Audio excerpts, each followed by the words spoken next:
5 लाख से ऊपर लोग मरने की आशंका है।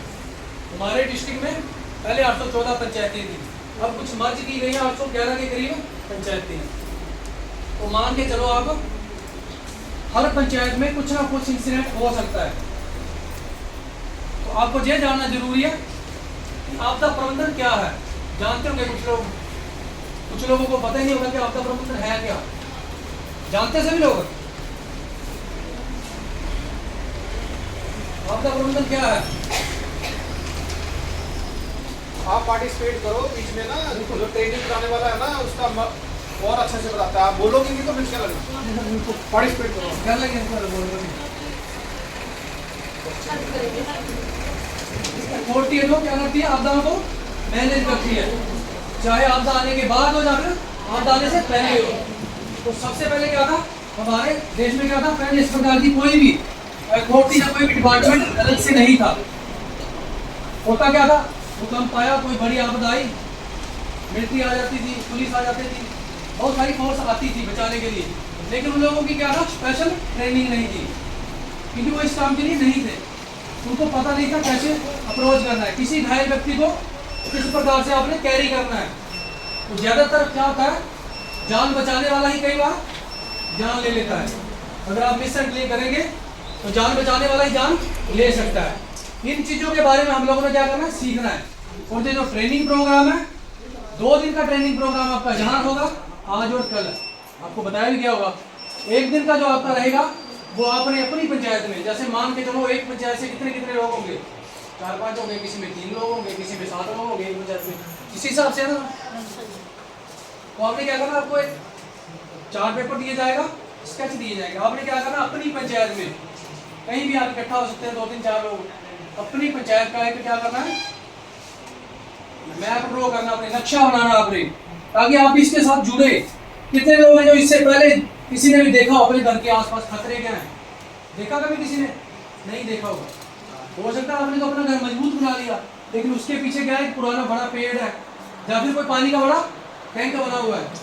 भूकंप आएगा आपका घर तो बच जाएगा, लेकिन जब वो पानी का टैंक आपके घर के ऊपर गिरेगा या फिर वो पेड़ गिरेगा तो आपके घर को भी क्या करेगा, वो नुकसान करेगा।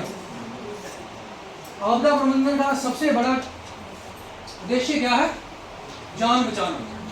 माल की भरपाई हो जाती है, जैसे 2023 में आपने देखा होगा, दूर की बात नहीं करते, हमारे डिस्ट्रिक्ट में ही, चाहे वो आप परमार नगर लेके जाओ या फिर कुंडिया में या बिशवाई, कुछ ऐसी पंचायतें थी जहाँ पे क्या हुआ था, जब अपना इंदौरा वाला लेके चलिए फ्लड आया था, तो क्या हुआ था, जिसका तो बिल्कुल डैमेज हुआ है उनको सरकार ने पैसे दिए थे।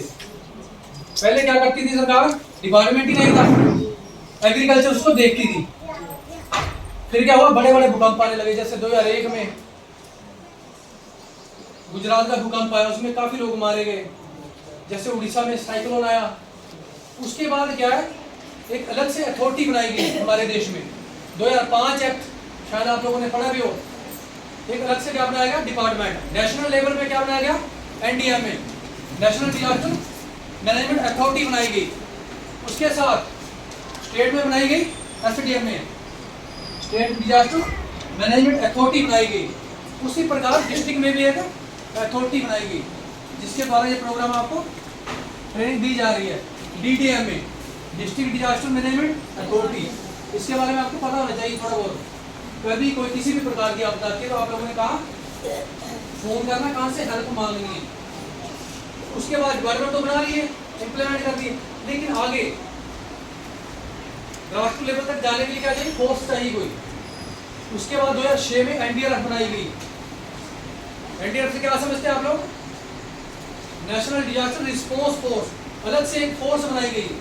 उसमें क्या था, अलग से क्या था, पैरामिलिट्री फोर्सेस से लोगों को जो पहले से ऑलरेडी फौज में है उनको क्या किया, डेपोटेशन के ऊपर NDRF के नीचे डेपोटेट किया गया, ताकि उनकी ट्रेनिंग हुई।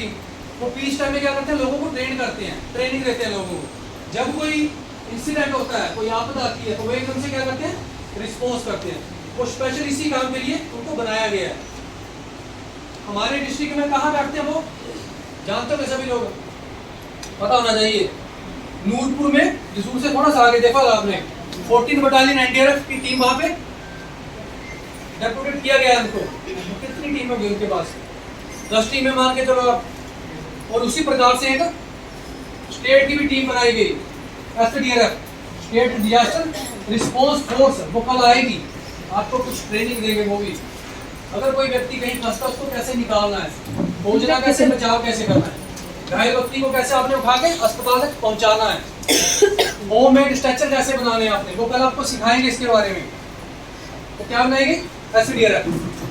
लेकिन हमारे डिस्ट्रिक्ट में पंचायत लेवल पे है कोई फोर्स, कोई फोर्स नहीं है।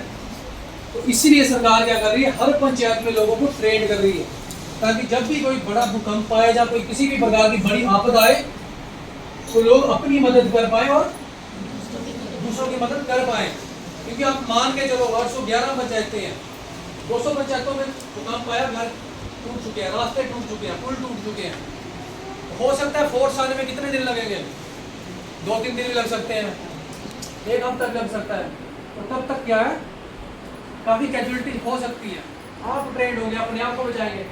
कितने लोग हैं जिन लोगों ने अपने घर में भूकंप रक्षा किट बनाई है, बनाई किसी ने नहीं बनाई होगी, क्योंकि हम लोग इसके बारे में जानते नहीं, हमें पता नहीं है। जब आएगा तब आएगा, लोग सोचते हैं जब आएगा तब देखा जाएगा, लेकिन पहले से तैयारी करेंगे तो उस समय पे खुद भी बच पाएंगे और अपने परिवार को भी बचा पाएंगे। इसके लिए जो आपको ट्रेनिंग दी जा रही है, इसके मैं आपको पहले बता देता हूँ क्या क्या चीज़ें हम लोग सीखने वाले हैं। किसी भी प्रकार की कोई भी क्लास चलती है उसका एक उद्देश्य होता है। तो इस क्लास का क्या उद्देश्य है, इस ट्रेनिंग का क्या उद्देश्य है, आप लोग इस ट्रेनिंग के बाद सक्षम हो पाएंगे इन लोगों को फर्स्ट एड कैसे देनी है, बेसिक फर्स्ट एड। कितने लोग हैं बेसिक फर्स्ट एड के बारे में जानते हैं? जानते सभी लोग, थोड़ा बहुत जानते होंगे। और आप सीखेंगे इसके बारे में फायर सेफ्टी। अगर कहीं भी कोई भी डोमेस्टिक फायर हो जाता है, घर में घरेलू आग लग जाती है, तो आप उसको कैसे अप्रोच कर सकते हैं, क्योंकि घरों में ज़्यादातर कौन काम करता है, लेडीज ही काम करती हैं। कोई घर ऐसा नहीं है जिस घर में LPG यूज नहीं होता, हर घर में होता है। लेकिन थोड़ी सी मिसहैपनिंग की वजह से बड़ा इंसिडेंट हो सकता है, उसके बारे में जानेंगे हम लोग। और साथ में जानेंगे हम लोग CPR, जो मेजर इशू बना हुआ है फर्स्ट एड में, CPR। कितने लोग जानते हैं CPR के बारे में? ये टेक्निक है, किसी व्यक्ति का दिल काम करना बंद कर जाए उसको दोबारा से कैसे आपने रिवाइव करना, वो छोटी सी टेक्निक है, वो आपको सिखाई जाएगी। और साथ में आपको फॉर्म दिया गया है, वो भर के जमा करवाना, मैं इसका आपको थोड़ा सा बता दूँ। उसके साथ सभी की 2 फोटोग्राफ लगेगी, एक आपका आधार कार्ड की फोटो कॉपी लगेगी और साथ में आपकी बैंक अकाउंट का फ्रंट पेज की फोटो कॉपी लगेगी। उसमें आपका 800 रुपये आपके अकाउंट में आएगा, सरकार की तरफ से स्टाइपेंड आपके अकाउंट में आता है। और एक बात और है, जो लोग पहले कर चुके हैं वो ट्रेनिंग ले सकते हैं, लेकिन उन लोगों को बेनिफिट्स नहीं मिल पाएगा। ट्रेनिंग लेंगे वो, लेकिन बेनिफिट्स वो पहले ले चुके हैं सरकार का बेनिफिट। और इसीलिए सरकार हर पंचायत से 15 लोगों को, जैसे आप पूछ रहे थे कितने लोग कर सकते हैं ट्रेनिंग, हर पंचायत से 15 लोगों को ट्रेन कर रही है। एक पंचायत में 15 लोग काफ़ी होते हैं, अगर मान की जरूरत है एक पंचायत में 15 लोग काफ़ी हो सकते हैं, जो आपदा के समय में अपनी पंचायत में तो डैमेज हुआ छोटा मोटा उसको आप लोगों की जान बचा सकते हैं। आने वाले समय में आपका प्रबंधन क्या कर रहा, हर पंचायत में पंचायत रिस्पॉन्स टीम बनाई जाएगी, उसमें हो सकता है आप जो ट्रेंड लोग हैं वो भी उसका हिस्सा बन सकते हैं। आपके पास कटर दिए जाएंगे, इक्विपमेंट्स दिए जाएंगे। कितने पंचायतें जिनके पास अपने स्ट्रक्चर रखे हैं, ग्रुप तो आपके बने होंगे, महिला मंडली में बना होगा। मुझे नहीं लगता किसी ने फर्स्ट एड किट रखी हो अपने महिला मंडल में, या किसी ने जरूरत के हिसाब से कोई स्ट्रेचर ही रखा हो, हार्डबोर्ड रखा हो कि कहीं जरूरत पड़े तो हम इसको इस्तेमाल कर सकें। ये क्या है, वॉलंटरी ट्रेनिंग दी जा रही है आपको। आप क्या बनेंगे, वॉलंटियर बनेंगे। इस ट्रेनिंग के बाद आपको एक आई कार्ड भी मिलेगा, कहीं भी कोई भी इंसिडेंट होता है आप वहाँ जा सकते हैं, आपके पास क्या होगा, आई कार्ड होगा। आप DDMA के क्या होंगे, वॉलंटियर होंगे, आपको कोई भी नहीं रोक सकता, क्योंकि आप लोगों ने ट्रेनिंग लिया, आप लोगों ने सीखा है। नहीं तो क्या करते हैं, कोई भी अदर फोर्स होगी वो आपको नहीं जाने देगी, उस एरिया को क्या करती है वो सील कर देती है, आपको नहीं जाने देती। आपके पास आई कार्ड होगा, आप ट्रेंड होंगे, आप जा सकते हैं। आपको CPR आता है, पट्टी करना आती है, स्ट्रेचर बनाना आता है, किसी को उठाना आता है, तो आप वहाँ जाके किसी की मदद कर सकते हैं। तो ये मैंने आपको इसके बारे में छोटा छोटा बता दिया है। मेन मकसद क्या रहेगा हमारा, फर्स्ट एड के बारे में कुछ सीखना, लेकिन मेजर हमारा क्या रहेगा इसमें, जैसे पहले की टीम आएगी वो आपको सिखाएगी होममेड स्ट्रक्चर आपने कैसे बनाने हैं, चाहे आपका ब्लैंकेट और बैम्बू से बनाना हो या फिर आपने बोरियों से और बैम्बू से बनाना हो, स्ट्रक्चर बनाने की पड़ती है। जब कभी बड़ा इंसिडेंट आता है, मास कैजुअलिटी होती है, तो इतने स्ट्रक्चर नहीं होते हमारे पास। जैसे आपने 2000 देखा होगा, 2023 में फ्लड आया था, पानी भर गया था, लोगों को हेलीकॉप्टर से क्या किया, रेस्क्यू किया गया। लेकिन वहाँ पे क्या था, हेलीकॉप्टर में जाने के लिए क्या चाहिए, अगर आपके पास स्ट्रक्चर होते हैं, बनाना आता होता तो आप आसानी से उसके साथ कैरी कर सकते हैं। इसीलिए आप लोगों ने आज क्या सीखना है, रोप एंड बैम्बू स्ट्रक्चर। क्या सीखना है, रोप एंड बैम्बू। जब भी कभी ऐसा इंसिडेंट होगा तो आप क्या करेंगे, स्ट्रक्चर बनाएंगे, किसी भी घायल व्यक्ति को या जिसको जरूरत है तो उसके साथ बांधेंगे और हेलीकॉप्टर के साथ उसको कैरी कर सकते हैं। तो सबसे पहले हम लोग चलेंगे फर्स्ट एड के ऊपर, बेसिक फर्स्ट एड, क्योंकि हमारे पास थोड़ा सा टाइम का अभाव रहता है इसमें। नहीं तो जेट ट्रेनिंग का होती है, कांगड़ा में होती है रेजिडेंशियल प्रोग्राम। रेजिडेंशियल हो तो टाइम काफ़ी होता है हमारे पास। इनमें से कुछ लोग करके भी आए, जैसे मैडम कांगड़ा में ट्रेनिंग करके आए हमारे पास, वहाँ क्या हमारे पास काफ़ी टाइम होता है। लेकिन कांगड़ा में पहुँचना सभी के लिए क्या है, मुश्किल है। कई लोगों के छोटे बच्चे अपने घर से नहीं निकल पाते थे, कई काम काज ऐसे अपने घर से निकलना क्या मुश्किल है। इसलिए सरकार क्या कर रही है, आपके गांव तक पहुंच रही है, आपकी पंचायत तक पहुंच रही है, ताकि आप लोग ट्रेंड हो पाए। इसके क्या होते हैं, कुछ चरण होते हैं। जैसे इसमें सबसे पहले क्या आता है, प्रिवेंशन आता है। आपदा का क्या होता है कि सिस्टम से चलती है, तो सबसे पहले इसमें क्या आता है, प्रिवेंशन आता है, पूरी तरह से आपदा को मिटाना। क्योंकि कई आपदा ऐसे होते हैं उनको नहीं मिटा सकते। प्रिवेंशन के बाद क्या आता है आपका, मिटिगेट करना, उस खतरे को कम करना। उसमें भी दो प्रकार होते हैं, एक होता है स्ट्रक्चरल, जैसे कोई लैंडस्लाइड होने वाली है, आपने बाहर डंगा लगा दिया, वो क्या स्ट्रक्चरल मिटिगेशन है। दूसरा क्या होता है, कैपेसिटी बिल्ड करना। तो कैसे करते हैं कैपेसिटी बिल्ड, हम लोगों को ट्रेनिंग दे दी तो आपकी कैपेसिटी क्या हुआ, बिल्ड होगी, आपने नई चीज़ें सीखी जो आपके काम आ सकती हैं। उसके बाद क्या होता है, भूकंप के दौरान रिस्पॉन्स और लीक चीज़ें चलती हैं। आपको अगर आप जानेंगे इसके बारे में तो आपको समझ आएगा। और उसके बाद सबसे लास्ट में होता है रिकवरी होती है, रिहेबिलिटेशन। दोबारा से लोगों को, जैसे एक बार भूकंप आया, लोगों के घर टूट गए, दोबारा से क्या किया लोगों ने, रिस्पॉन्स भी किया, लोगों की जान भी बचाई, रिकवरी भी की। उसके बाद क्या है, रिहेबिलिटेशन, तो दोबारा से लोगों की लाइफ पहले जैसे ही चलानी। क्लियर है सभी लोग इसमें? अब आप लोगों को इतना समझ में आना चाहिए कि आपदा क्या होती है, आपदा प्रबंधन क्या है, आपदा प्रबंधन करता क्या है। अगर किसी भी प्रकार की आपदा के लिए आपने कॉल करनी है तो 1077 पे कॉल कर सकते हैं, किसी भी प्रकार की आपदा के लिए। तो इसमें हमारा फर्स्ट एड में बेसिक चीज़ें क्या रहेगी, सबसे पहले रहेगा ब्लीडिंग कंट्रोल। क्या रहेगा, ब्लीडिंग कंट्रोल। मैं एक आपको चीज़ बता देता हूँ।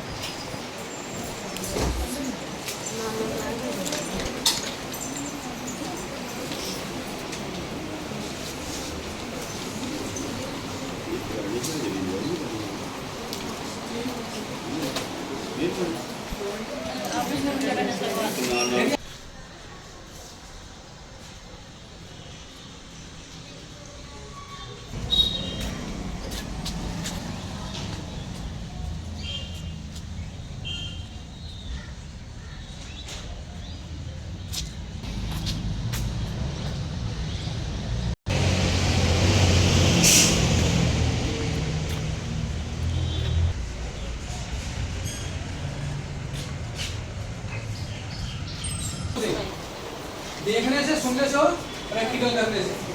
क्योंकि ये जो छोटे बच्चों वाली क्लास नहीं है, मैंने यहाँ पे पकड़ा हुआ है पूरा, मैंने पढ़ दिया और मैं चला गया, आप लोग घर चले गए। हमारा क्या होगा, टू वे कम्युनिकेशन। कुछ मैं आपसे सीखूंगा, कुछ आपको सिखाऊंगा, आपस में डिस्कशन होगी हम लोगों की। ऐसा नहीं है कि कुछ पूछ लिया तो मैं को घुमा लिया, मेरे तक कोई लेके आए। आपने जवाब भी देना और क्वेश्चन भी पूछने हैं। तो खास इससे क्या समझते हैं आप, जो भी आपने सीखना है सारे का सारा इसमें क्या है, इसमें सारे का सारा आपको मिल जाएगा। खास इसका आपने मतलब समझना है। सबसे पहले जो ब्रैकेट बंद किया मैंने वो क्या है, क्या लिखा है नीचे, वो लिखा है कभी भी कोई भी इंसिडेंट हो जाए तो आपने क्या बनना है, खास इंसान बनना है। क्योंकि जान बचाने वाला क्या होता है, डॉक्टर को क्या बोलते हैं, भगवान बोलते हैं। क्या बोलते हैं, बोलते हैं डॉक्टर को भगवान। आप क्या हो सकते हैं? फरिश्ता हो सकते हैं, देवता हो सकते हैं, किसी को आपने किसी की जान बचाई और अस्पताल तक पहुंचाया। तो इसमें सबसे पहले क्या है? हो से क्या समझेंगे? कोई भी ऐसा कोई बड़ा इंसिडेंट हो जाए तो सबसे पहले होश और हौसला, क्या समझते हैं? होश और हौसला, खुद होश में रहना है, ये इसका प्रिंसिपल। और दूसरे नंबर पे क्या है? खो। खो दिख रहा है आपको? खो से क्या समझते हैं? खतरा। क्या समझते हैं? खतरा। मैं एक बार बता देता हूँ, आपको नहीं पता। खो से क्या? खतरा। जब भी किसी भी एक्सीडेंट या इंसिडेंट की आप साइड पे जाते हैं, सबसे पहले होश रखा आपने, हौसला रखा, उसके बाद खतरा देखना है। किसके लिए? सबसे पहले अपने लिए खतरा देखो। किसी को करंट लगा तो आप एकदम से उसको नहीं पकड़ेंगे, पहले आप किसके लिए खतरा देखेंगे? अपने लिए। इसका एक मतलब और भी होता है, खुद को खतरे में ना डालते हुए दूसरों को खतरों से बाहर निकालना या बचाना। उसके साथ आ की मात्रा क्या है? वो भी क्या है? ख ही है। उसके उस ख्याल से क्या समझते हैं? खून। क्या समझते हैं? खून। कभी भी कोई भी इंसिडेंट होता है, व्यक्ति चोटिल होता है, तो सबसे पहले क्या निकलता है? खून निकलेगा तो व्यक्ति की क्या होगा? फर्स्ट एड में जब ब्लीडिंग कंट्रोल पे जाएंगे तो इसके बारे में बात करेंगे। खतरे के बाद आपने क्या देखना है? खून चेक करना है, कहीं से किसी व्यक्ति का खून तो नहीं निकल रहा। अगर निकल रहा तो उसको क्या करना है? आपने रोकना है, बंद करना है। उसके बाद क्या है? स से क्या समझते हैं आप? सांस। क्या समझते हैं? सांस। उसकी सांस नहीं चल रही किसी भी कारण से, हो सकता है उसको बिजली का करंट लगा, या एक्सीडेंट में उसका खून ज्यादा निकल गया, या फिर उसका खून क्या गाढ़ा हो चुका है, कई कारण हो सकते हैं। तो आपने क्या करना है? सांस चेक करनी है उसकी, चल रही है तो ठीक है, नहीं चल रही तो क्या करना है? CPR, जो आप लोग जानते भी होंगे थोड़ा बहुत, उसके बारे में थोड़ा बहुत हम लोग सीखेंगे। उसके बाद क्या है? ब्रैकेट बंद है और क्या है? हाँ लिखा है। कहाँ लेके जाना उसको? हॉस्पिटल। ये आप लोगों का उद्देश्य है। कितने लोग हैं जिनको समझ में आ गया? सभी को आ गया। सबसे पहले क्या? हौसला। उसके बाद क्या? खतरा देखा, खतरा। उसके बाद क्या देखना है? खून। चोटिल व्यक्ति का खून निकल रहा कि नहीं निकल रहा, वो सीखेंगे कैसे बंद करना है। उसके बाद क्या आपका? सांस। चल रही कि नहीं चल रही? नहीं चल रही तो CPR कितने लोगों को आता है? कितने लोग जो CPR प्रॉपर सही तरीके से CPR कर सकते हैं? नहीं लगता किसी को आता हो। तभी आएगा जब आप प्रैक्टिकल करेंगे। क्लियर है सभी लोग? और अस्पताल लेके जाना, दो मेजर चीजें इसमें क्या है? खून और सांस। हड्डी टूट जाए तो बंदे की जान बच सकती है, छोटी मोटी चोट से बच सकती है, लेकिन अगर खून निकल जाए या सांस बंद हो जाए तो व्यक्ति की जान चली जाती है।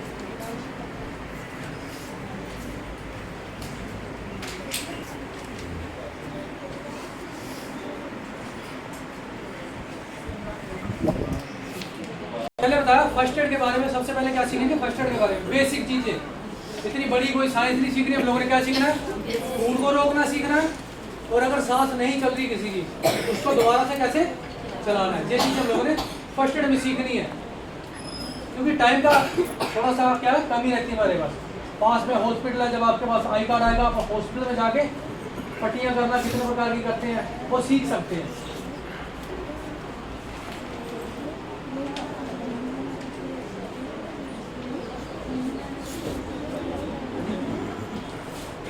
पैड, अगर किसी के पास पैड नहीं है तो पैड पेन ले लो, किसी को चाहिए?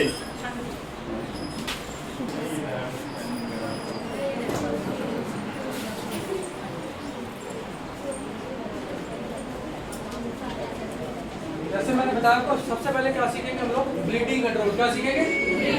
Bleeding control. लेकिन उससे पहले जानना क्या है? आपको बताया कि बड़ा भूकंप आने का क्या है?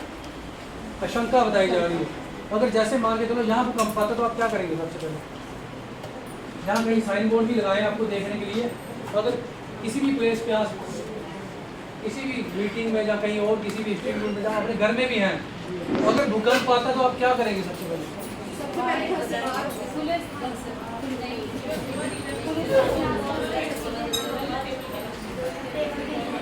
कुर्सी नहीं आपको लगाया गया, शायद दिख रहा कि नहीं दिख रहा? क्या करना आपने?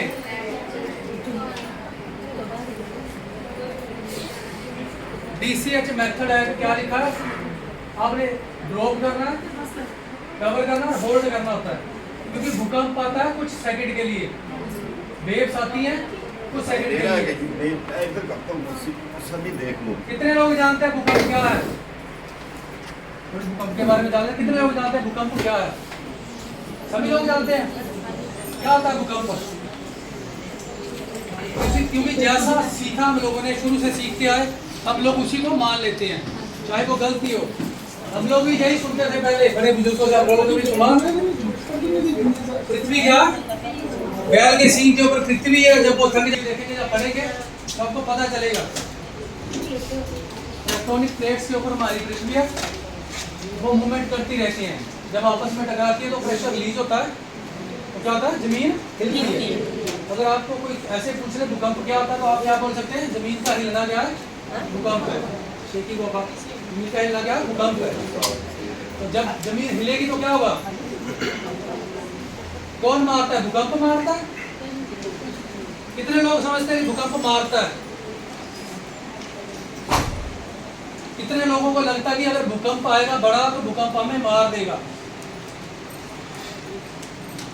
कितने लोगों को लगता है? भूकंप जान नहीं लेता। जान कौन लेता है? हमारी कमजोर इमारतें। कौन लेता है जान?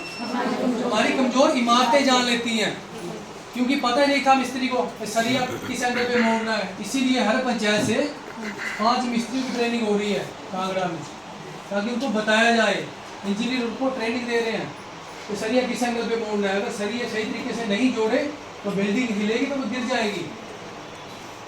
ये जानना जरूरी। जो बिल्डिंगें बन चुकी वो तो बन चुकी हैं, लेकिन जो नई बनने वाली वो सही बने।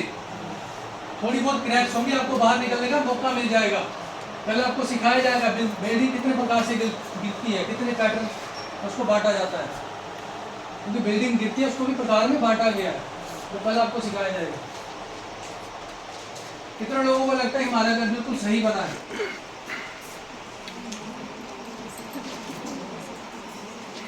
क्योंकि हम लोग कौन से जोन में रहते हैं? सेस्मिक जोन 4 और 5 में। बड़ा भूकंप आएगा तो हमारे यहाँ पे क्या होगा, ज्यादा नुकसान होगा, ज्यादा खतरा भूकंप आने का। तो कभी आप लोगों ने सोचा कि हमारी बिल्डिंग गिर सकती कि नहीं गिर सकती, मजबूत है भी कि नहीं मजबूत है? अगर मजबूत बिल्डिंग बना भी ली, लेकिन जो आपने घर में चीजें रखी सजावट के लिए, हो सकता है बिल्डिंग नहीं गिरी, भूकंप से बचा लेगी आपको, लेकिन जो चीजें आपने रखी हैं वो आपको मार सकती है। बेड लगाया, उसके पीछे आपने क्या है, बड़ी है सोचा अपनी शादी वाली एक बड़ी फोटो फ्रेम करवा के पीछे लगा देती है, तो सही तरीके से नहीं लगे तो वो गिर जाती है। तो आपकी अलमीरा, उसके ऊपर भी आपने कोई ट्रंक रख दिया, कुछ छोड़ रखी है, बच्चे खेल रहे हैं, भूकंप आएगा वो गिरेगा तो तोड़ आ सकती है। तो उसको आप क्या कर सकते हैं, क्या कर सकते हैं, अपनी दीवार के साथ उसको एंकर कर सकते हैं, ताकि भूकंप भी आए, आपकी चाहे अलमीरा चाहे कोई और चीज़ है वो नहीं गिरे। इन चीज़ों का भी आप लोगों ने ध्यान रखना है। और भूकंप सुरक्षा किट जो आपने बनानी है उसमें क्या क्या चीज़ें रख सकते हैं आप, क्या रख सकते हैं? पानी रखना आपने, ताकि आप 2-3 दिन सर्वाइव कर सकते। कुछ ड्राई फ्रूट खाने की चीज़ें रखनी है, टॉर्च रखनी है उसमें आपने, कुछ क्या रखना है, पट्टियाँ या बीटाडीन, ऐसे कुछ चीज़ें रखनी है आपने। मच्छरदानी रखनी है, अगर घर हिल गया, क्रैक्स आ गए, आपको बाहर सोना पड़ सकता है, बाहर रहना पड़ सकता है, स्नेक ना आपको काट जाए, तो आपने मस्कीटो नेट, मच्छरदानी उसके अंदर रखनी है सुरक्षा किट में। और क्या रखना आपने, क्या रख सकते हैं उसमें आप, जो आपको सही लगे आप बता सकते हैं। अपनी जरूरत का सामान आप रख सकते हैं, ताकि 2-3 दिन आप सरवाइव कर सके। आज थोड़ा लाइट का इशू है, तो हम लोग आपको क्या करते हैं, कहीं भी ट्रेनिंग के लिए जाते हैं, वीडियो दिखाते हैं। पहले जो डॉक्यूमेंट्री बनी है भूकंप आए हैं पुराने, उनकी वीडियो दिखाते हैं। एक हैटी का वीडियो 2010 का, वो कितना देश है, छोटा सा देश है वो, हमारे किसके बराबर होगा, चंबा मान लो आप, कांगड़ा मान लो, मंडी मान लो और कुल्लू मान लो, 4 डिस्ट्रिक्ट के बराबर वो क्या है, छोटा सा देश है। उसमें 2010 में भूकंप आया था, 3,16,000 के करीब लोग मारे गए थे। 3,16,000 कम नहीं थे लोग, इतने लोग मारे गए थे, क्योंकि वो लोग क्या था, तैयार ही नहीं थे। अगर वीडियो थी हम आपको दिखाते, भूकंप आया, लोगों को पता नहीं क्या करना है। चोटिल व्यक्ति है, कमर टूटी है, वो टांग और बाजू से उठा रहे हैं। हॉस्पिटल टूटे होंगे उस टाइम पे, रास्ते बंद होंगे, तो कहाँ लेके जाएंगे। आधे लोग उसी टाइम पे मरे थे बिल्डिंगों के नीचे दबने से, और आधे लोग मरे थे 2-3 दिन में, 4-5 दिन में इन्फेक्शन फैलने की वजह से मर गए थे, क्योंकि लोगों को पता ही नहीं कि पट्टी कैसे करनी है, इंजेक्शन कैसे लगाना है। इसीलिए हर पंचायत में लोगों को मेडिकल के लिए भी तैयार किया जाएगा। वो इवनिंग टाइम में जब 1 बजे सर आएंगे, वो आपको इसके बारे में बताएंगे क्या क्या जो पॉलिसी प्लानिंग हो रही है, क्या क्या स्कीमें आने वाले समय में चलने वाली, वो आपको उसके बारे में बताएंगे। तो थोड़ा आपके लिए जाना जरूरी है। भूकंप आया एकदम से, आजकल क्या घर सही कर रहे हैं, पिलर दिए हैं। आपने कहा अगर आगे भूकंप आ गया तो क्या करना, आपने सबसे पहले आपका क्या होगा। वो आपने देखा होगा पिक्चरों में, जा कहीं टेबल के नीचे घुस जाना, घर में आपके टेबल। आजकल हमें स्कूलों में भी ऐसे टेबल बने हैं जिनके नीचे बच्चे नहीं घुस सकते। तो करना क्या होता है, घुसने का मतलब क्या होता है, अपने सर को बचाना। सर हमारा क्या है, मेन रीजन। इसमें चोट आएगी तो आप बेहोश हो जाएंगे, नहीं निकल पाएंगे बाहर। छोटी मोटी चोट बाजू में कहीं और आएगी तो आप निकल सकते हैं घर से बाहर भूकंप के टाइम। तो करते क्या, इस प्रकार से अपने आप को छुपाना पड़ता है।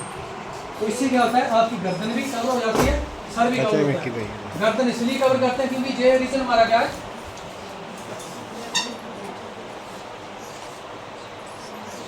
स्पाइनल एरिया है, जहाँ थोड़ी सी इंजरी आएगी, कोई ना कोई बॉडी का पार्ट आपका क्या है, डैमेज हो जाएगा। जितनी भी हमारी ब्रेन से सिग्नल जा रहे हैं, सारी की सारी नसें कहाँ जा रही हैं, स्पाइनल रीजन से जा रही हैं। तो इन चीज़ों का आप लोगों ने ध्यान रखना है, और अपने आप को क्या करना है, होल्ड करना है कुछ देर के लिए। ऐसा नहीं आप जल्दी से भागे, पैर स्लिप हुआ तो आप गिर गए। अब इतने लोग बैठे हैं यहाँ पे, और बाहर जाने के लिए आपके पास रास्ते कितने, एक ही रास्ते हैं। चाहे भूकंप आए, चाहे किसी ने झूठ ही बोल दिया कि सांप है बोल दिया, या फिर कहीं छोटी सी आग ऊपर होगी, तो सभी लोग क्या करेंगे, बाहर को भागेंगे, क्योंकि आप लोग ट्रेंड नहीं है। जो ट्रेंड पर्सन होंगे वो क्या करेंगे, सभी को हौसला देंगे और धीरे से इवैक्यूएशन करेंगे उनकी। लेकिन जो लोग ट्रेंड नहीं है वो क्या करेंगे, पहला प्रिंसिपल खो देंगे, होश में नहीं रहेंगे, पैनिक करेंगे और भागेंगे। सभी का मन में एक ही ख्याल आएगा, सभी के मन में, जो व्यक्ति सबसे पहले बाहर जाएगा वो कौन होना चाहिए, मैं होना चाहिए। यही ख्याल आएगा, दूसरे को दबा देंगे, कोई बात नहीं, मेरा पड़ोसी है, दब जाए कोई बात नहीं, ऐसे होगा। आप मान के चलो ऐसे होगा।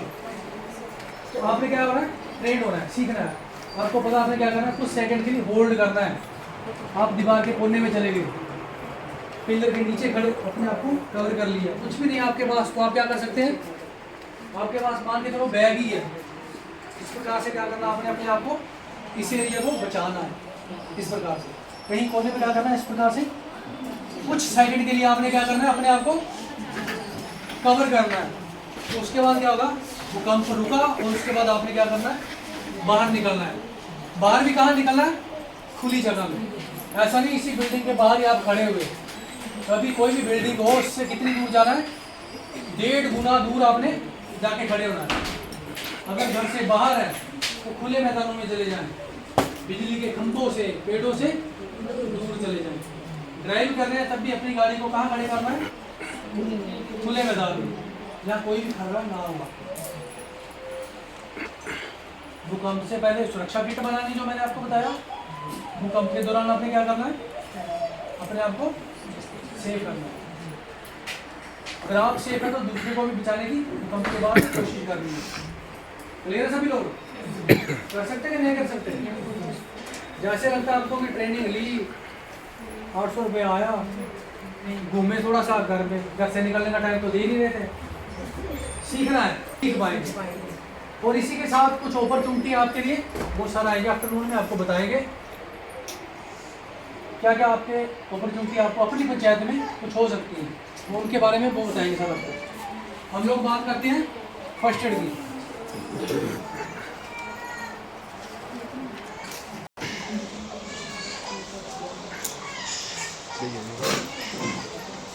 तो किसकी बात कर रहे हैं हम लोग, ब्लीडिंग कंट्रोल। किसकी कर रहे थे, खून खून को बंद करना। अगर किसी चोटिल व्यक्ति का खून निकल रहा है तो उसको क्या करना? बंद करना। इसके लिए काफ़ी लंबा सेशन है इसका, अलग अलग प्रकार का है, खुला दाग क्या है, बंद दाग क्या है। इसके लिए ज़्यादा आप लोगों को जानने की जरूरत है। एडवांस कोर्स होगा उसमें आपको बताया जाएगा। बेसिक बात करेंगे आप बेसिक तरीके से कैसे खून को बंद कर सकते हैं। मान के चलो मेरे हाथ में यहाँ चोट आई है, खून निकल रहा है, तो कैसे बंद करेंगे? है ही नहीं आपके पास कुछ भी, जे मान के चलो है ही नहीं आपके पास कुछ भी। आप दुपट्टा लगा सकते हैं, क्योंकि ऐसे नहीं आप पट्टी लेने दूर जाएंगे तब तो खून सारा निकल जाएगा। एक अडल्ट व्यक्ति में कितना खून होता है? जो बेसिक इंसान है उसमें उसके अंदर कितना खून होता है? 5 से 6 लीटर खून होता है। जो आप बात करें वो हीमोग्लोबिन 5 से 6 लीटर तकरीबन खून होता है एक बेसिक इंसान में। तो 1.5 लीटर से ऊपर निकल जाए तो व्यक्ति बेहोश हो जाएगा, कोमा में चला जाएगा, मर भी सकता है। तो इसलिए खून को बचाना क्या है, इसीलिए वो खास में सबसे पहले क्या है, होश खतरा खून है। खून को क्या करना? बंद करना है। खून करता क्या हमारे शरीर में पता है हम लोगों को? इतना कुछ आप लोगों ने जान लिया, थोड़ा सा अपने शरीर के बारे में जान सकते हैं। क्या करता है हमारा खून हमारे शरीर में?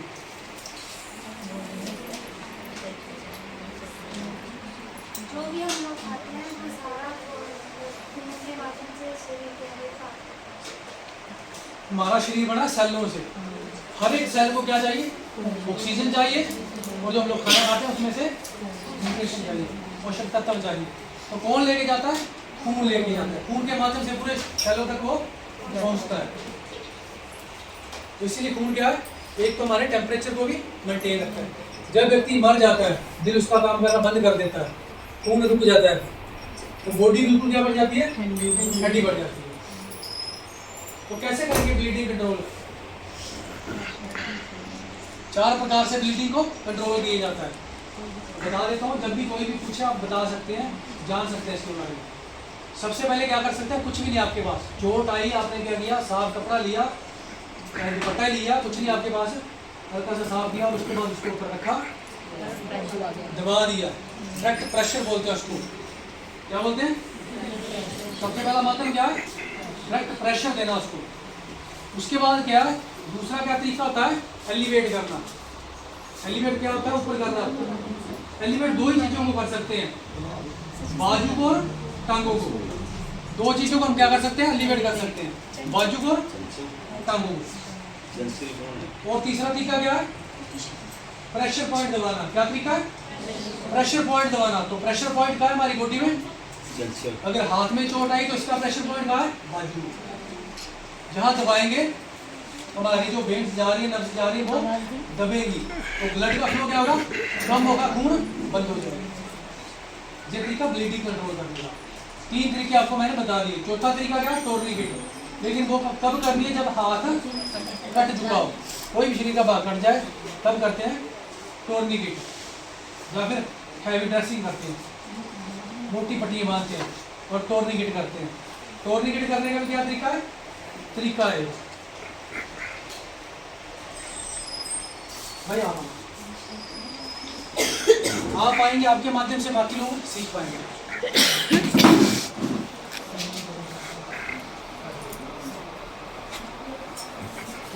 टोर्निकेट क्या करना है? जहाँ से खून निकल रहा है, हाथ कट चुका है, तो खून नहीं रोकेंगे तो क्या होगा? उसकी जान चली जाएगी। इस चीज़ का आप लोगों ने ध्यान रखना, खून नहीं रोकेंगे तो उसकी जान चली जाएगी। आपका मकसद क्या है? तो पेन देना।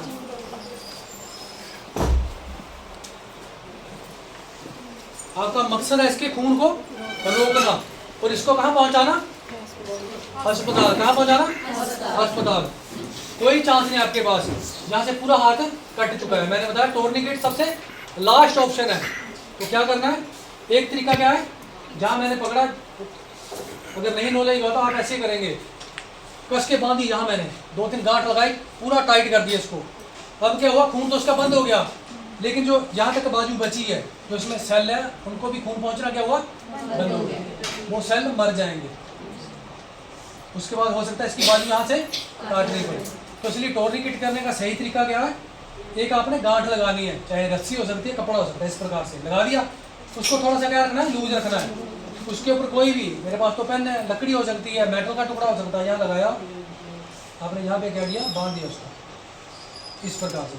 अब क्या लूज है बिल्कुल। अब मैंने इसको घुमाना शुरू किया, चाहे मैंने राइट को घुमाया चाहे लेफ्ट को शुरू किया, अब देखना टाइट होना शुरू हो जाएगा। भाई हो रहा है टाइट ना? इस प्रकार से टाइट करते जाएंगे तो खून रुक जाएगा। और हर 5 से 10 मिनट में आपने क्या करना है, एक थोड़ा सा एक बार इसको लूज किया फिर टाइट कर लिया, सेलों को भी खून मिलता रहे और खून बच भी जाए। इस चीज़ का आप लोगों ने क्या करना है, ध्यान रखना है। सीखने वाली बात है, कोई इसमें बड़ी साइंस वाली बात नहीं है। ब्लीडिंग कंट्रोल करना बड़ा आसान काम है, थोड़ा टाइम का अभाव है, नहीं तो आपको कहीं आंख में चोट लग जाए, उसको कैसे पट्टी करनी है, बड़े प्रकार की होती है, आप हॉस्पिटल में सीख सकते हैं, क्योंकि आपके पास आई कोड होगा, आपको कोई मना नहीं करेगा। उसके बाद क्या है, ब्लीडिंग कंट्रोल हो गया आपका। ब्रोकन बोन्स, हड्डी टूट जाए, सभी लोग करते हैं, स्प्लिंटिंग करते हैं। किससे करते हैं, तो स्प्लिंट बने बनाए मिलते हैं। अगर मार्केट से आपने रखा है घर में खरीद के, नहीं रखा तो क्या करते हैं, घर में लकड़ियाँ बांधते हैं, देखा कभी, लकड़ियाँ बांधते हैं। तो क्या करना है आपने, जहाँ इनकी बाजू टूटी है पहले तो कपड़ा लगाना, साथ में लकड़ी लगाएंगे वो स्किन को खराब करेगी, कपड़ा लगाया हल्का सा, लकड़ियाँ लगाई, बांध दिया, उसके बाद ढीला नहीं छोड़ सकते, दर्द हो गया। आपका फर्स्ट एड का मेन उद्देश्य क्या होता है, कम से कम रिसोर्सेज में जो भी चीज़ें उपलब्ध हैं, चोटिल व्यक्ति को उसके चोट को बड़ा कम करते हुए स्टेबल करना है, बढ़ाना नहीं, इसकी चोट को कम करना है। और कहाँ पहुँचाना है, हॉस्पिटल। यहाँ आपने लकड़ियाँ बांध दी, अगर ढीला छोड़ देंगे हिलती रहेगी बाजू, इसलिए क्या करते हैं, ट्रायंगुलर बैंडेज बोलते हैं उसको, सभी लोग करते होंगे। इस प्रकार का कपड़ा सभी घर में मिलता है, तो इस प्रकार की बैंडेज कर देते हैं।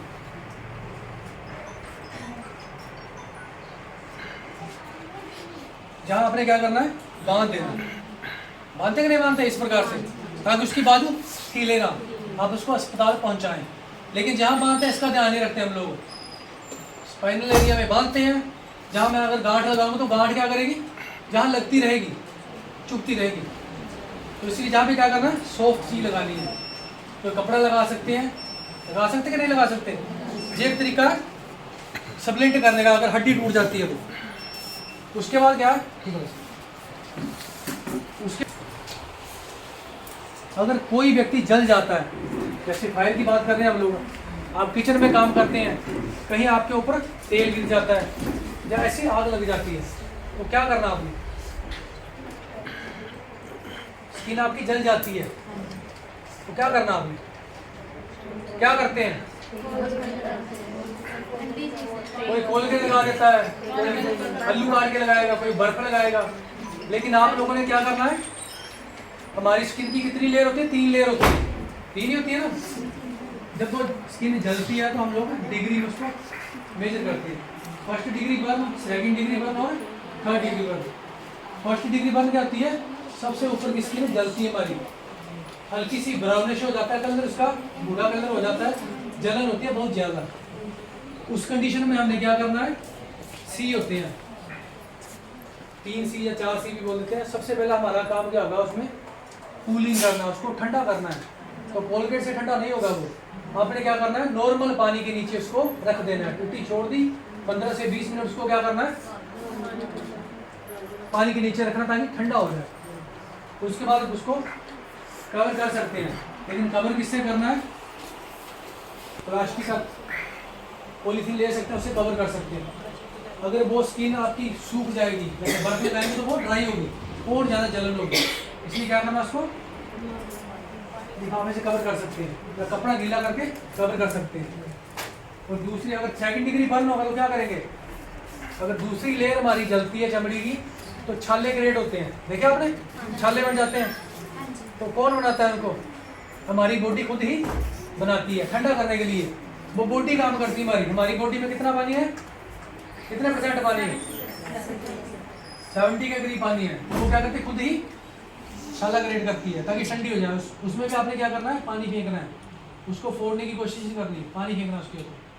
तीसरी अगर लेयर जल जाती है, 3rd डिग्री बर्न होगा, तो उसमें क्या होगा, स्किन अंदर तक जल जाती है, जहाँ हमारी नर्व्स की एंडिंग होती है वहाँ तक स्किन क्या करती है, जल जाती है। थोड़ी देर दर्द होगा, उसके बाद दर्द क्या होगा, बंद हो जाएगा, दर्द ही नहीं होगा। उसको इमरजेंसी में आपने क्या करना है, अस्पताल लेके जाना है। उसको आप कुछ नहीं कर सकते, कहाँ लेके जाना है, अस्पताल। वो स्किन निकलेगी, नई स्किन वहाँ पे क्या होगा, सर्जरी होगी। इस चीज़ का ध्यान रखना है। हो सकता है 2-3 लोग जल गए, तो आपको वहाँ क्या करना है, ट्राइज करना है। ट्राइज बोलते हैं। सबसे पहले जरूरत किसको है, वो आप लोगों ने क्या करना है, देखना है। हो सकता है किसी बच्चे को पहली उसकी लहर जली है चमड़ी की, वो चिल्ला रहा है जोर जोर से, तो आपने उसको पहले भेज दिया। और जिसकी तीनों लहर जल चुकी हैं, चमड़ी पूरी जल चुकी है, हड्डी तक जा चुकी है, उसको दर्द ही नहीं हो रहा, तो उसको आपने छोड़ दिया वहीं पे। पहले किसको लेके जाना है, जिसको ज़्यादा जल चुकी है जिसकी स्किन। और इसके बाद हमारा आता है CPR, सांस बंद हो जाए। कितने कारण से बंद हो सकती है सांस,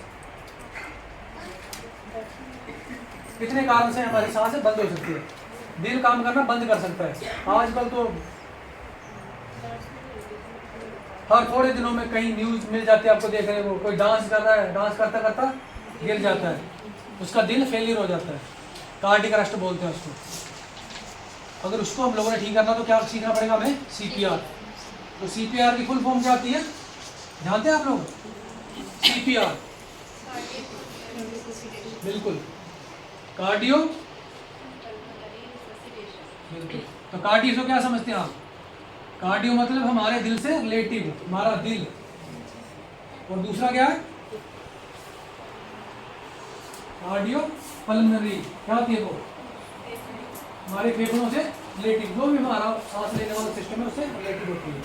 और तीसरा क्या होता है, रिससिटेशन, क्या है वो, उसको दोबारा से जीवित करना, रिवाइव करना कर सकते हैं।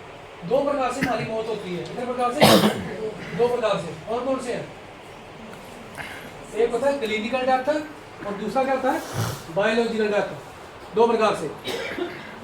कोई भी व्यक्ति आपके सामने गिर गया, चाहे उसका एक्सीडेंट हुआ, बंदा एकदम में क्या हुआ, बेहोश हो गया, शोक में चला गया। 3 चीजें आपने चेक करनी है, उसके बाद वो क्या है, क्लिनिकल डेथ में व्यक्ति है।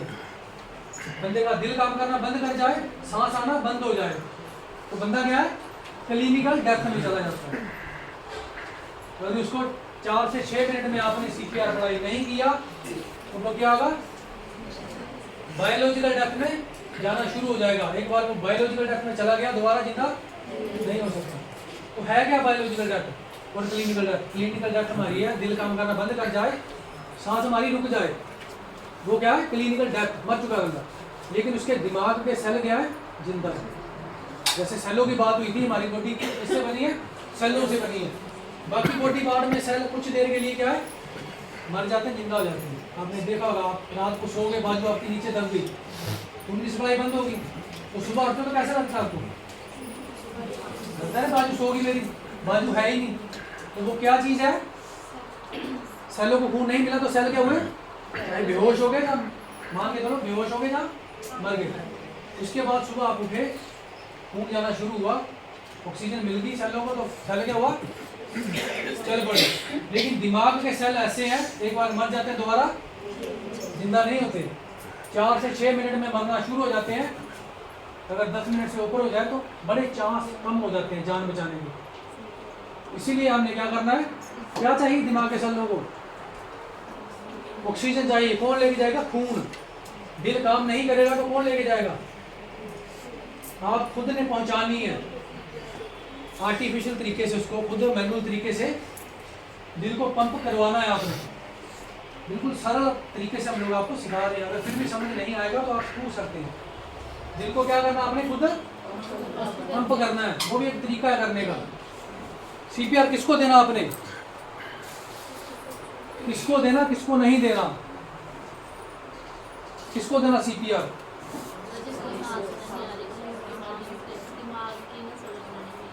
आपने ये ध्यान में रखना है। कहीं भी कोई इंसिडेंट होता है, सबसे पहले आपने क्या करना, इसका भी एक प्रोसीजर बनाता है, ABCD एक्शन प्लान है, कि वो चार्ट नहीं लेके आए, वो करना आपने अप्लाई। सबसे पहले क्या करना होता है, कोई व्यक्ति आपके सामने गिर जाता है, चाहे एक्सीडेंट हो गया किसी का, या फिर क्या हुआ, एकदम से बेहोश हो गया, शोक में चला गया, या करंट लग गया, या पानी में डूब गया, तो आपने क्या करना है, उसको सबसे पहले खतरे से निकालना है। सेफ जगह पे लेके आना है। जगह कैसी होनी चाहिए? प्लेन होनी चाहिए और कैसी होनी चाहिए? ठोस। क्योंकि गद्दे के ऊपर कभी भी आप सीपीआर नहीं कर सकते। आप दबाएंगे, गद्दा दबेगा, बंदे की छाती नहीं दबेगी। तो कहाँ करना सीपीआर आपने? ठोस जगह पे। और उसको लेटाना कैसे है? फीट के बल, स्पाइनल पोजीशन में आपने उसको लेटाना है। वो भी करके बताते हैं आपको। सभी लोगों को टाइम दो, सभी ने करना भी ऐसे किया। प्रैक्टिकल करेंगे तभी पता चलेगा। तो चेक क्या करना आपने? लेटा दिया उसको, उसके बाद चेक क्या करना आपने? ABC चेक करना। क्या करना है? ABC क्या मतलब समझते हैं आप? ए से करना, एयरवे चेक करना है। उसकी श्वास नली बिल्कुल सीधी है, ठीक है कि नहीं ठीक, उसके मुंह के अंदर कोई चीज़ नहीं फंसी। कई बार बंदा गिरता है एकदम से, जीभ उसकी पीछे को मुड़ जाती है। वो चीज़ आपने चेक करनी है। और दूसरा चेक करना है ब्रीथिंग, सांस ले रहा कि नहीं ले रहा। और तीसरा क्या चेक करना है? सर्कुलेशन। कहाँ करते हैं आप सर्कुलेशन चेक? कहाँ करते हैं सर्कुलेशन? अगर व्यक्ति जिंदा है तो बाजू में करते हैं डॉक्टर क्या नहीं करते हैं? सर्कुलेशन चेक करते हैं। अगर मर जाता है तो कहाँ चेक करते हैं? गले में। कहाँ करते हैं? बेहोश हो जाए तो कहाँ करना है? गले में। कैरोटिक पल्स बोलते हैं इसको। हमारे गले के दोनों तरफ जा रही है, यहाँ चेक करेंगे सर्कुलेशन। क्योंकि जहाँ क्या है, हार्ट के बिल्कुल नजदीक है और ब्रेन के सेलों को खून इसी माध्यम से जा रहा है। यहाँ चेक करना आपने 5 से 10 सेकंड चेक किया आपने। एब्सेंट तो तुरंत क्या करना है? सीपीआर अप्लाई करना आपने। तो करना कैसे है? जब मैनकिन बनाया गया एक बेशक अडल्ट व्यक्ति का क्या मैनकिन है, इसको दबाते हैं तो पता चलता है एक व्यक्ति को दबाने में कितना भार लगता है, जोर लगता है। तो मैं एक बार बता देता हूँ आपको, जब टाइम लगेगा तो आपने जरूर करना है। हो सकता है कल भी आए, आपको कल भी सिखाया इसके बारे में।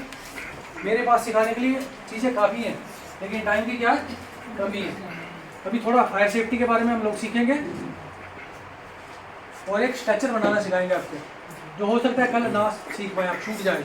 वो सबसे ज़रूरी है इस एरिया के लिए, क्योंकि ये एरिया कौन सा है? फ्लड एरिया पास में पड़ता है। जरूरत पड़े हेलीकॉप्टर से किसी को लिफ्ट करना है तो वो सिखाया जाएगा आपको टाइम के माध्यम से। तो इस प्रकार से आपने क्या करना है? ज़मीन के ऊपर लेटाना है व्यक्ति को। बेहोश व्यक्ति है तो आपने क्या करना है? सीन स्क्योर बोल देते हैं उसको। जगह को देखना है, उसके आसपास कहीं तो खतरे वाली चीज़ तो नहीं है, कोई नुकीली चीज़ आप उसको दबा रहे हैं, उसकी पीठ के नीचे नुकीली चीज़ है, वो चीज़ों को आपने देखना है।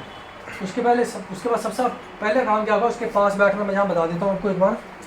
जहाँ बैठना है उसके पास बैठना है, घुटनों के बल इस प्रकार से। दिख रहा है सभी को? नहीं दिखा वो बाहर कर देंगे एक बार। इस प्रकार से बैठना है। सबसे पहला काम क्या है? रिस्पॉन्स चेक करना है। क्या चेक करना है? बंदा होश में है भी कि नहीं। जिंदा व्यक्ति को कभी भी सीपीआर नहीं करते, इस चीज़ का आप लोगों ने ध्यान रखना है। तो करना कैसे आपने? रिस्पॉन्स कैसे चेक करेंगे? उसको हिलाना भी और चिल्लाना भी है उसके ऊपर। तो कैसे करना है? हेलो भाई साहब, हेलो भाई साहब, क्या आप ठीक हैं? जहाँ उसको थोड़ा क्या करना है? टैप करना है यहाँ शोल्डर पे। जहाँ इसलिए करते हैं क्योंकि ये जगह क्या होती है, हमारी हड्डी मजबूत है, चोट भी नहीं आती और पूरी बॉडी में क्या है? कंपन जाती है। जहाँ टैप करेंगे पूरी बॉडी क्या करती है? हिलती है। अगर उसकी थोड़ी बहुत सांस चल रही है तो वो क्या करेगा? रिस्पॉन्स करेगा। चाहे आँख को, पलक को ऊपर नीचे करेगा, नहीं तो कोई और रिएक्शन देगा। चेक कर लिया आपने? व्यक्ति क्या है? बेहोश है, कोई रिस्पॉन्स नहीं आया तो तुरंत क्या करना आपने? एम्बुलेंस को कॉल करना है। एम्बुलेंस को फ़ोन करना आपने। तो ऐसा नहीं भी आप फ़ोन पे चले गए, 15-20 मिनट उधर ही लगा दी फ़ोन पे ही, भाई उसके घर के पीछे से मुड़ता रास्ता, उधर को आना फिर पहुंचना, ऐसा नहीं करना। किसी की मदद मांगनी है, क्योंकि मैंने पहले बताया 4 से 6 मिनट में सीपीआर शुरू हो जाना चाहिए। एकदम से आप आए उसके पास, खतरे से निकाला, सेफ जगह पे लाए। हेलो भाई साहब, क्या आप ठीक हैं? क्या आप होश में हैं? कोई रिस्पॉन्स नहीं। और भी लोग हैं साथ में, भाई एम्बुलेंस को कॉल कर दो। तो आपने क्या शुरू कर दिया? ABC कैसे है? हेड को डाउन करना है, चिन को अप करना है, उसका सर थोड़ा झुकाना है और बॉडी को ऊपर करना है। इससे क्या होगा? हमारी श्वास नली जो है सीधी हो जाएगी बिल्कुल ऐसे।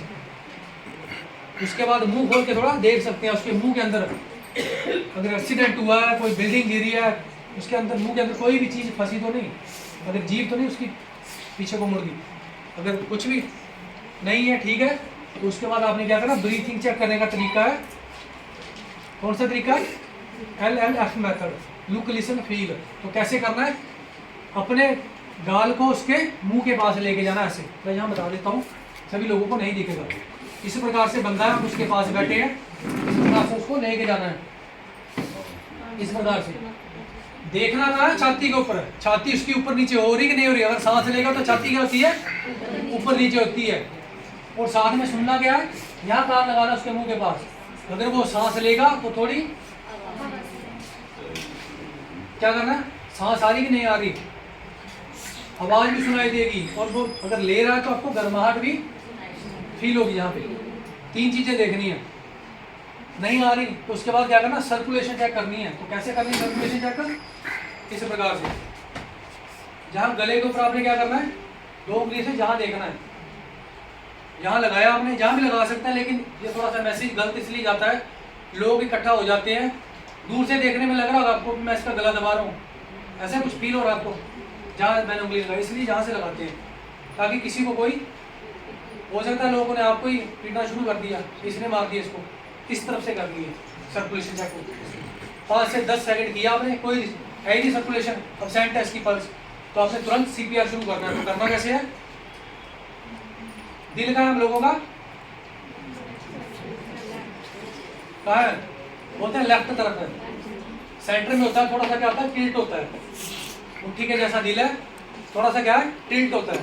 तो कहाँ दबाना है हमने, हमारे हड्डियाँ, रिब्स केस है हमारी हड्डियों के, पसलियाँ बोलते हैं, है ना सभी की। वो लास्ट वाली मिलती है जहाँ खड्डा सा बना है, इसको बोलने को जाइफाइड प्रोसेस बोलते हैं, लेकिन आप नहीं भी बोलेंगे, नहीं भी सीखेंगे तो कोई बात नहीं, इतना पता होना चाहिए कहाँ लोकेट करना है। जहाँ लगाया उसके बाद क्या करना है, 2 उंगली ऊपर यहाँ रखा, उसके साथ हाथ लगा दिया यहाँ पे, इस छाती के बीचों बीच खड्डे पे उंगली रखी, 2 उंगली लगाई, यहाँ पे हाथ रख दिया। उसके बाद क्या करना है, उंगलियों को इंटरलॉक करना है इस प्रकार से, और बॉडी वेट ऊपर लेके आना है। मैं वहाँ बताऊंगा आपको बॉडी वेट क्या करना है, बिल्कुल पास बैठना है, घुटना लगा के जहाँ रखा, बॉडी वेट ऊपर लेके आना है, सब मजबूत है।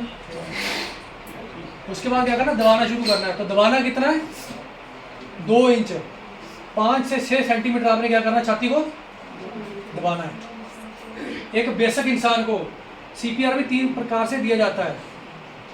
जो बेसिक इंसान है उसको अलग दिया जाता है, जो बच्चा है उसको अलग दिया जाता है, जो नवजात शिशु है, 3 स्टेज है इसकी, नवजात शिशु को अलग तरीके से दिया जाता है। तो बड़ों को कैसे देना, इस प्रकार से दिया, बॉडी वेट ऊपर लेके आए, बाजू बिल्कुल टाइट, और कितना दबाना है, 2 इंच, कितना दबाना है, 2 इंच। छाती दबनी चाहिए और वापिस आनी चाहिए। जहाँ हाथ एक बार लगा दिया, उठाना नहीं बार बार, एक बार लगा दिया, पूरा दबाया वापिस, पूरा दबाया वापिस, इस प्रकार से करना आप लोगों ने। तो कितनी बार दबाना है, बड़ों को दबाना है 30 बार दबाया, 2 बार सांस दे सकते हैं उसको। सांस देने के लिए कई तरीके होते हैं, CPR मास्क होता है, जब आप कपड़ा लगा सकते हैं, जैसे आपका ये स्टोल है, इसको लगाया, उसके बाद सांस दे सकते हैं उसको। घर का व्यक्ति तो बिना बैरिकेड के भी दे सकते हैं। तो मैं एक बार करके बता देता हूँ यहाँ पे, तो आपने करना है उसी प्रकार से।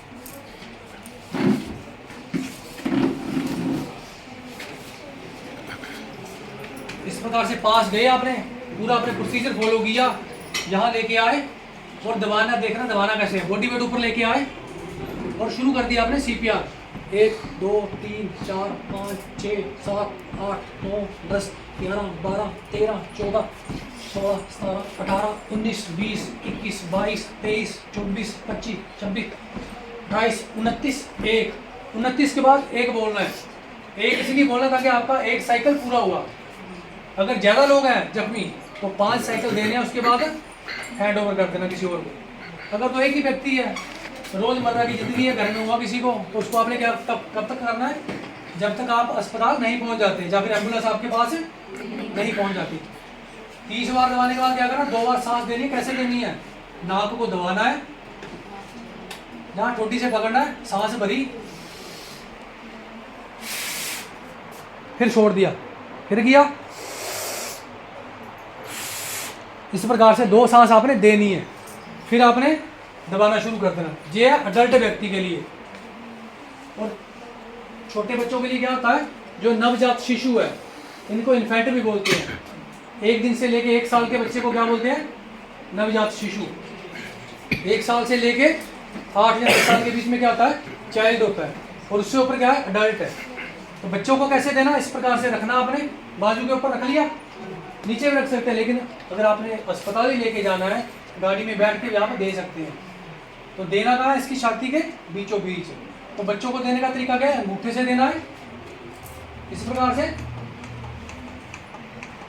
नहीं तो 2 फिंगर से। जो आपकी 2 फिंगर क्या है, लगभग बराबर है। तो कौन सी है बराबर, ये दोनों देखो, एक बड़ी एक छोटी है, मिडिल फिंगर और रिंग फिंगर दोनों क्या है, लगभग बराबरी होती हैं।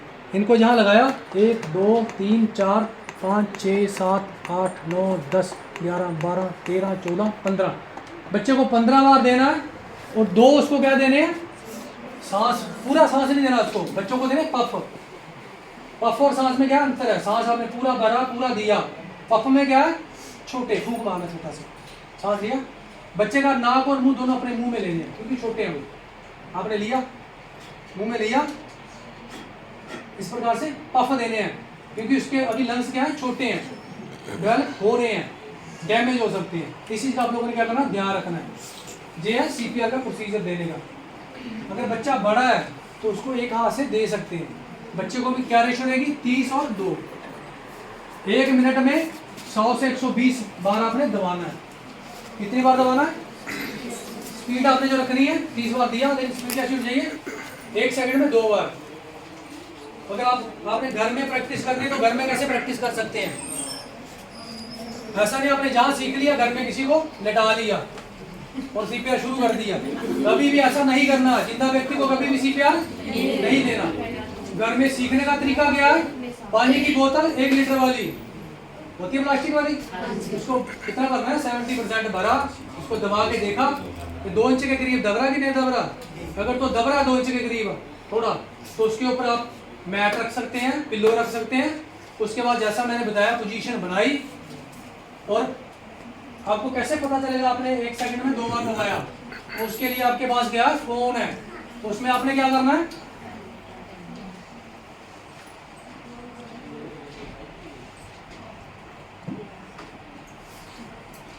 यूट्यूब चलता है सभी का, इसमें आपने क्या लगाना है, BPM 120 लगा सकते हैं, BPM 120 120।